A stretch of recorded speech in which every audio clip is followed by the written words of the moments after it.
I have an urgent message for the majority of Americans who, like me, are in the political middle. John McCain's Republican Party is gone, and we don't owe a damn thing to what's been left behind.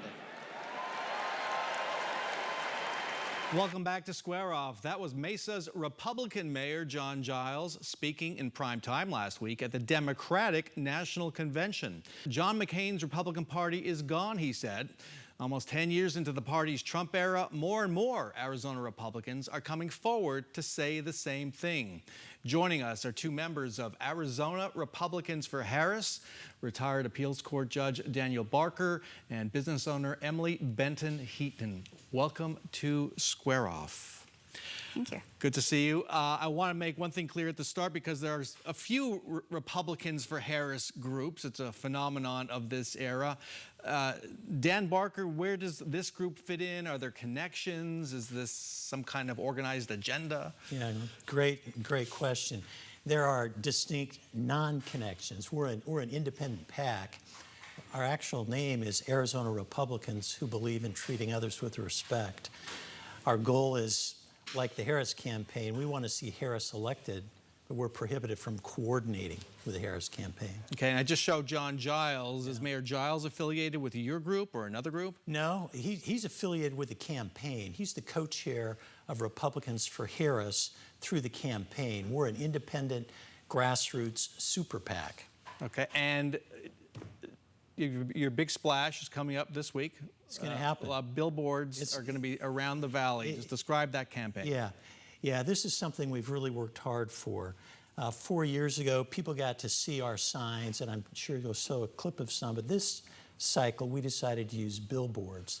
So Monday morning, you're going to see 50 digital billboards throughout the valley on all the freeways saying Arizona Republicans for Harris, Arizona Independents for Harris, Arizona Moderates for Harris, Arizona Conservatives for Harris. And how long is that campaign going to last? Well, we have limited funds. That's going to be a week. Then we're going to keep it going at a reduced pace for another 5 weeks. Okay. Emily, I want to turn to you. Make the case for Republicans who might be thinking about voting for Kamala Harris. Well, you know, I joined up with this group back in 2020, actually. I was moved by a yard sign of a neighbor, and I reached out and was really moved by the fact that they are focused on kindness and making sure that we put the right people in office who are going to continue our democracy.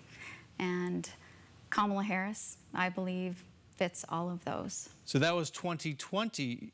Was that before the election? Sorry. This was back in 2020. I reached out to Dan Barker when I found about his organization. Back then we were known as Arizona Republicans for Biden. Okay. But now, of course, we're Arizona Republicans for Harris. So I'm curious about how you arrived at that point. So are you a registered Republican? Actually, now I am an independent, but I was in the past. Okay, when did you change? A couple years ago. Okay, Judge Barker, are you a registered Republican? I am. Yeah, lifelong, still am. You know, me and Mayor Giles, it's a group of 3. No, there's more than that, but that have stayed in the party. And I hope more do, and hopefully we can work some change. But right now, that's difficult in Arizona. Who was the last Republican you voted for, Senator presidential? Oh, well, I voted for Romney, clearly. When Trump came around in 2016, that's pretty much where it ended for me. And how about you? You know, I am a little bit further back. I voted for George W. George W. Yeah. Okay.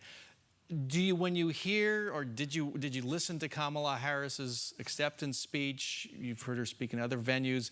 Is there anything as a former Republican that just made you go, I'm not sure about that? Well, I think that in the speech last night, you know, there were a couple things that I thought, you know, that doesn't perfectly align with me, but I don't think any candidate is ever perfectly aligned. But what I appreciate about her is that I know she has a great track record of following the rule of law and the Constitution and continuing our democracy. And those are the things I'm most concerned about with Trump. The party's been captured by Trump. This MAGA movement, where it tries to overthrow the rule of law, as a former judge, it just goes to the core of our democracy. Point for you, do you see a day after Trump leaves the scene, when you might come back to the Republican Party if it's refashioned? I'm not sure, actually, at this point. Not sure. I'm not sure. It's Well, I'm still in the party, Yeah. you know, and I know there's the whole list of folks they've censured. You know, Have you been censured? I wasn't on that list because, see, I didn't sign up for the one through the campaign because we're independent. Right. You know, there's still time. Yeah, I know. Still I felt badly that they hadn't noticed us. Okay, now you're out there Yeah, on there we TV. go. Have you been getting grief from family and friends about this? Yes. Yes. How serious is it? Some unfortunate Facebook comments and things like that. You know, you gotta. People not talking to you gotta, anymore? Yes, you have to pick your battles, though, and do what you think is right. And I'm doing this for my kids because it's important to teach them to stand up to bullies of any kind, even if you're going to have fallout or repercussions. And I'm doing it for my grandmother was a young Republican, and she was active in the Republican Party until the day she died. And I don't think that she would recognize what it has become, and I'm doing this for her too. We're going to end it on that note. Emily Benton-Heaton, Judge Daniel Barker, thank you so much for joining us.